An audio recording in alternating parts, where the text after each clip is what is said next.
The legendary goth rock band The Cure are back with a brand new album, and I've got to say, talk about a late career resurgence here, my friends, because when you think maybe a band is way past their best, and often most bands are when they get to a certain point, it's just kind of the sad reality of music, you just think, look, I'll check out the new one, but I'm not gonna have the highest expectations.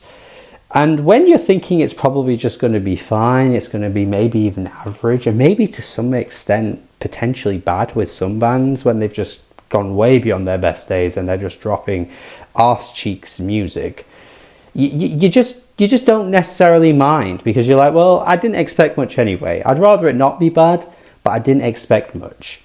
But The Cure are up there now with those classic cases of bands who just don't know how to be knocked down and stay down. They don't know how to just not be good, if that's even a thing. Look, man, this album's already been praised to death over the past few weeks. I am pretty late to this because I was away, so you're not really hearing anything new here. This is very much another review telling you that The Cure are back, and they're great. They're great. They're putting out music that, you know, is up there really in the conversation of maybe like top 5 Cure albums, which is impressive because only really a select few bands and artists can kind of put albums out this late into their career and have those albums be in this conversation. There really aren't that many out there. I know I keep making this point, but there really aren't many. The Cure shouldn't sound this good anymore is the point I'm making there, anymore, but they do, and it's great. And Alone kicks things off in just such an immense way. You've got that massive elongated intro, which I think maybe some people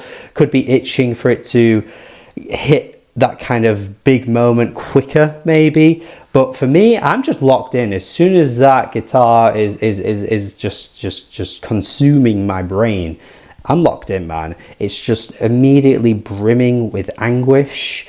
I feel like this track is just powerfully sad, honestly, and I don't really feel like I'm feeling the length, because some of these tracks are pretty long, and yet I don't feel like I'm hitting a point where I'm ready to just be like, okay, let's get to it, man. Because I would understand it if somebody out there felt that way, but I really don't. Feels like the track is somewhat reminiscing of like the career and the state of where they are now, or maybe Robert Smith is now, versus where he once was, perhaps. Just a few lyrics that kind of get me thinking that, and then there's like a full circle moment at the end of the album, which I'll get to in a bit, which makes me kind of feel like this album is kind of capturing that point in your life where you're just looking back at things where, you know, you're just like can't grab it anymore because it's in the past. It's left you behind. You're being left behind. You're getting older now. And just those lines where he's saying like, where did it go? We would never change. Almost like a bit of like a somewhat love letter to the history of the band. Even if the song itself isn't necessarily about that, it kind of feels like it reads that way. I may as well mention that full circle moment as well with Endsong, which kind of, again, feels like the album is just sort of chasing its own tail with the theme here of once again looking back on your life. He says, alone with nothing, how did I get so old? I mean, I can see why somebody might just be a bit like, God, they're just talking about how old they are now. It's not really interesting stuff. But I just feel like the way Robert Smith is singing these words, it feels really powerful to me. I feel like we are all going to get to a point where we reach that age and we are going to be like, God damn, man, I'm so fucking old. Like, I can't judge a man for feeling like their life has left them behind and they're no longer the youthful spirit they once were. Like, how can we judge a man for feeling that way? We might be young in this moment now, but we will be those people one day. We will be. And I feel like Robert Smith really sells that powerfully on this track. Again, with that really long intro. I think it runs on for like 5-ish minutes. Not particularly a very fluid or meandering intro as well. It really sticks on a very similar tone for that length. And miraculously, again, I just don't find myself getting bored. I feel like I'm getting consumed by it. I feel like that kind of greyness, that sadness, that coming to terms with your life and coming to terms with where things are now, just you feel it in the instrumental before you even get to Robert Smith telling you what the song's about. It's really odd. And then on top of that too, you've got Robert Smith singing all of his words, and every song feels like it's the last song he's ever going to sing.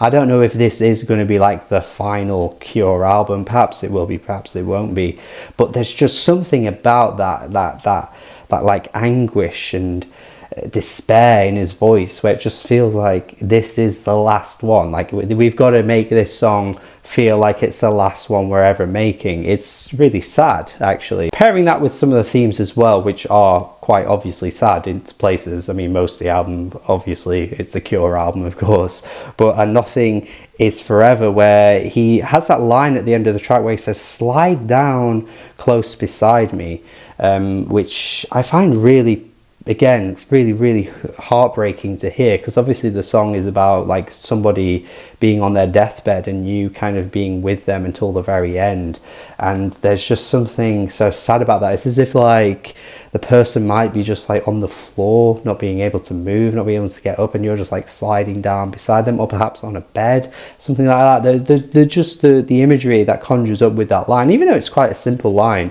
It is really heartbreaking. I Can Never Say Goodbye, again, for me, has that example of feeling just like the despair is consuming the song, but that explosive production just takes this track to another level. And speaking of taking the production to another level, let's talk about Nodrone, which has this ridiculous drive to it. It has got this blistering energy to it as well, because that track for me, man, is such a highlight musically. It might not be the highlight in terms of like the lyrics compared to some of the other tracks, but still, what an explosive track this is. Warsong is harrowing, it's despondent, the drums just echo and bang.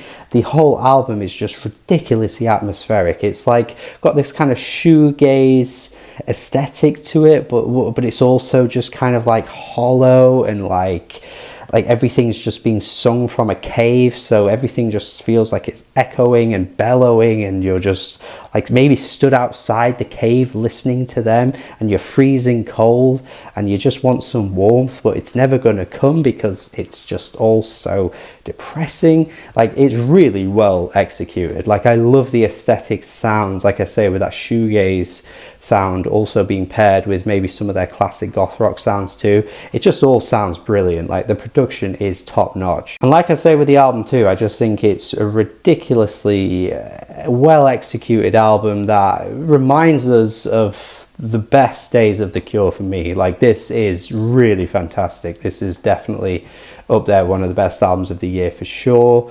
And yeah, I'm just taken aback by it. I'm taken aback by it, guys. I'm very impressed with this one. I think The Cure really nailed it here. I think, yeah, anybody that's like praying for one of their favorite bands to just come back and sound as good as they once did, they're getting that prayer answered here, because Jesus Christ, The Cure killed it. 8 out of 10 from me. This is one of my favorite albums of the year. I do hope you agree with me. I do hope you enjoyed this review as well. If there is something you would like to say in the comments, please let me know. What's your favorite track? Do you agree with what I was saying? Do you disagree? How does it rank in their discography? How does it rank in the best of the year? Does it even rank as the best of the year? Let me know all of those answers in the comments and more.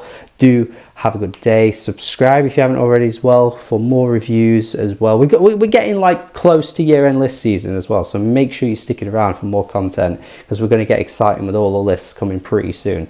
Apologies for the lighting. It's getting dark in the UK pretty early now, so I've just tried to make do with what I can here. Hopefully it hasn't been off-putting in any kind of way, but yeah, do make sure you're sticking around for more videos. Have a good day. Goodbye.